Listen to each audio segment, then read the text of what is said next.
Ako mag-live ngayong morning, no? Alamin natin yung konteksto palagi. Alam mo yung context is the content of the text. Yung nilalaman ng content ng ano. Marami kasing naliligaw or nagkakamali sa mga verses dahil hindi nila inaalam yung context, no? Hindi inaalam nila yung mismong pinag-uusapan. The main thing, the main point or sino yung tinutukuyan dito, no? Especially ang tao ngayon is kung ano lang yung masarap pakinggan, yung nakakapagpalubag loob sa atin na mga mensahe, doon lang tayo nakikinig. Pero nire-reject natin yung mga mensahe na dapat nating makinig, dapat nating marinig, no? Alin yun? Yung mga katotohanan, no? If you feel discomfort doon sa message at masakit dito sa iyong puso, no? Ibig sabihin, that's the real message. Bakit? Dahil ang mensahe ng Diyos ay parang two sharp edges na espada, no?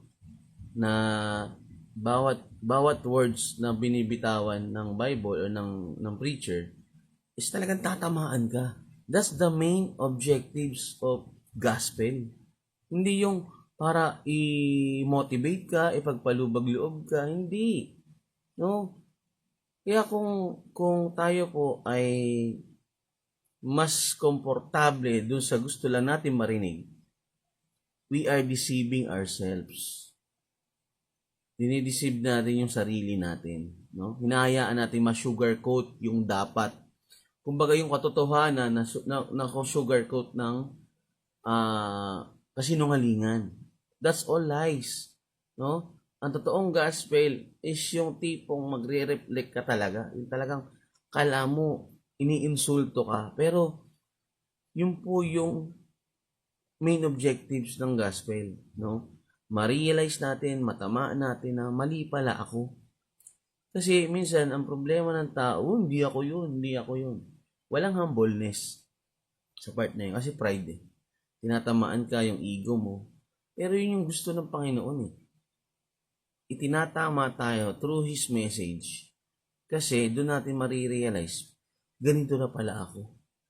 Di ba? Pero the more na hindi mo nare-realize yung mali mo, you are deceiving yourself. Nasabi mo na, oh, thank you Lord, all things are possible. Sa bawat panghihina ko nandiyan ng Panginoon. Yes. Pero, naipapamuhay mo ba? Yun ang tanong eh. Para sinabing mong, I trust you Lord. Pero you are continuing trusting yourself. So, hindi, contradict yun. Diba? If you trust God, you obey God, you follow God, and you will apply all the learnings mula sa Bible, lahat na nasa Bible, sa buhay mo. Susunod ka at susunod ka. Hindi mo intindihin yung gusto mo, no? O di, susundin mo dahil gusto ni Lord. Yun po ang totoong pagsunod. Pero siya sabi mo, I trust you Lord, I trust you Lord, pero mas nakikinig ka pa rin sa sarili mo, mas nagtitiwala ka sa sarili mo. That's contradict. No? Parang sinabi mo, gusto ko ng kape, mainit na kape, pero ayaw mo humigop na mainit. Di ba? Labo eh. Di ba? The truth shall set you free. No? Masakit ang katotohanan, pero yung sakit na yon, ito po yung pag-chisel out sa atin ng Panginoon. Yung alam mo yung pinapait ka, tinatanggal sa'yo ng Diyos yung bad things na yon. Kaya gusto niyang ma-realize mo. Kaya nasasaktan ka. Di ba parang pag gym, di ba? Masakit siya. Kasi merong nare-release, nare-remove, natatanggal, nade-deform, na napo-form na ikaw.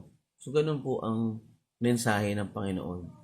Chinisel out tayo, ini-stretch, masakit, pero dun po tayo itinatama ng Panginoon.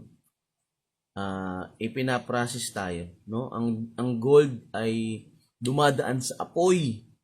Pero after pagkatapos ng proseso na yon, isang dalisay, isang matingkad na gaginto, no? Ang butterfly kailangan dumaan sa masikip na proseso. Kasi pag hindi siya dumaan sa ganung proseso na marirelease yung fluid, no, o yung ano man ano yun, hindi siya makakalipad kasi mabigat siya. Diba? Ang grapes, kailangan dumaan sa pressing. Ang olives, ganun din. Para lumabas yung magandang product. So, sabi nga ni Job, kung ito ang pamamaraan mo, Panginoon, para sa